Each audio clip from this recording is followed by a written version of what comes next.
Palumbo from Palatine, Illinois. Diana Wright.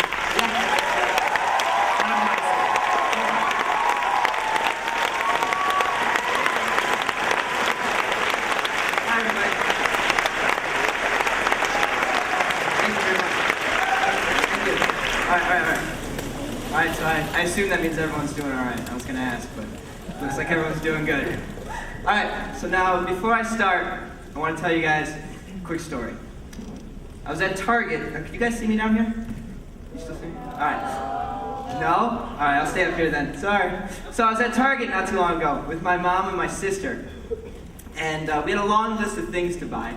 And at one point, I went across the store to get a package of plastic cups. And I'm walking back in that row along the aisles, just looking for my mom, when I came upon a group of teenagers, three girls and 2 boys. The girls were all doubled over in laughter, their faces hidden behind their mats of hair, 2 brown and 1 blonde.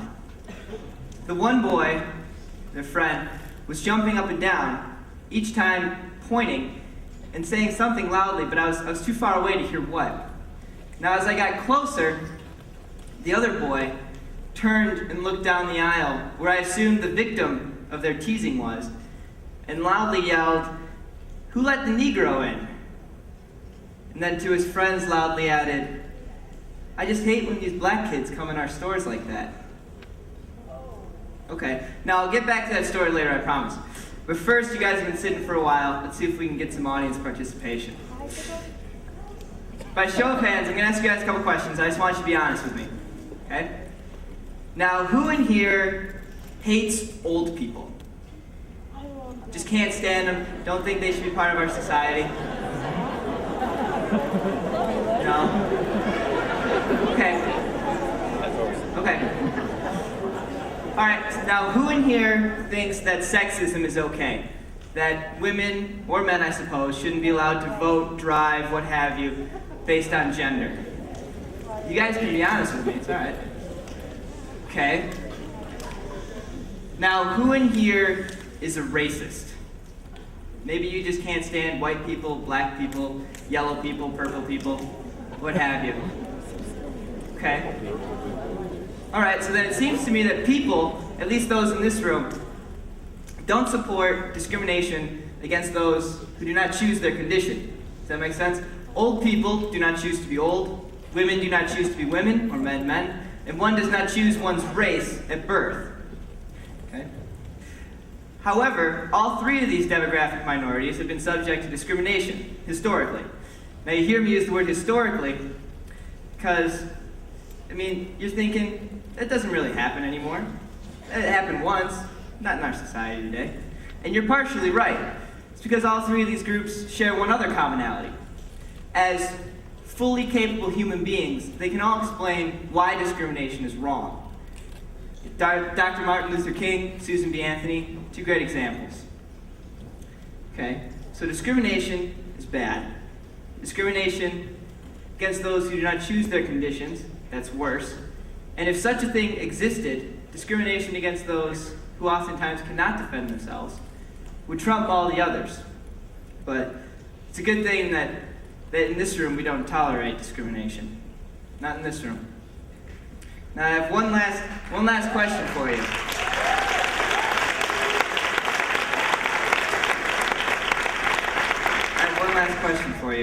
I want you to think back on the high school year that you just completed, over the entire year.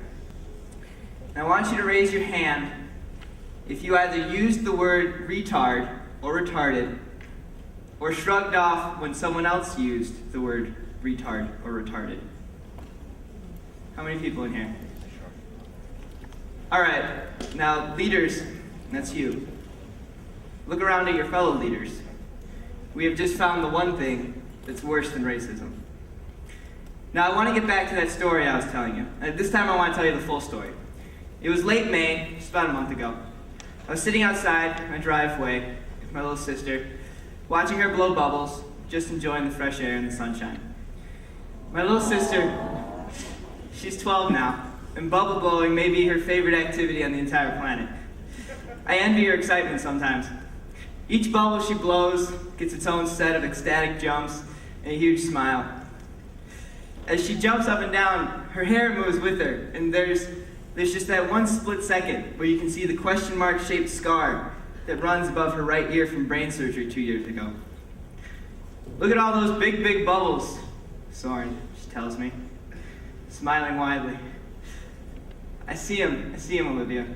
I tell her back, smiling myself. She has a beautiful smile. Her 2 front teeth are stained from years of epilepsy medication, but I don't notice that anymore. As she blew another bubble and bounded after it, my mom walked outside. Hey, Soeren, I'm taking Olivia to Target. You want to come with? Sure, I replied. As I did, I called over to my sister. Hey, Olivia, what are we going to buy at Target?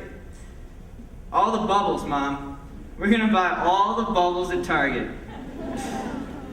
So there we were at Target. I had the plastic cups in my hand. I was walking back, and I had just come across that group of teenagers I described to you. The laughing girls, the jumping boy and his yelling friend. But I need to be honest with you. The one boy turned, but he didn't yell, "Who let the Negro in?" He turned and looked down the aisle and yelled, "Who let the retard in?" And to his friends loudly added, "I just hate when those retarded kids come into our store." As I got closer, I could finally hear what that jumping boy was saying each time. "All the bubbles, Mom. We're going to buy all the bubbles at Target." I came closer to the aisle, turned the corner, and looked. It was the toy aisle. And there was my sister, excited about buying some bubbles. Now, what would you have done right then? There she was. There she was, my little sister, the happiest, most loving person I have ever met. Judged, mocked, hated, and ultimately dehumanized by a group of prepubescent bullies. But what struck me most right then was the noise in the store. There was no shocked silence, no tisk-tisk, no wag of fingers. Can you imagine the chaos that would have ensued had that boy said Negro? But there was none of that. It was right then that I realized what the problem was. Boys and girls, like those, the 5 in Target, that's not the problem. Each and every one of you who raised your hands saying that you use the word retard or allow others to use the word retard, that's the problem. The problem is the millions of people across the country, in any social institution, on any given day, who permit the dehumanization of people like my sister, of people like these athletes. That's the problem. And it's the word. It's the word that's the problem. The hate is just the byproduct. But, there's a solution to that. The solution to the problem of hate is love. The solution to the problem of discrimination is acceptance. All I can ask is that you choose to be part of the solution instead of part of the problem. It's your choice every day. You can't be part of both, but you can be part of the solution. I ask that you love before you hate. I ask that you accept those, like my sister, like these athletes, like the rest of the intellectually and developmentally disabled, who do not choose their condition. I ask that you open yourselves enough to be loved as much as Olivia loves me. I ask that you open yourselves enough to love someone as much as I love her. Thanks a lot, guys.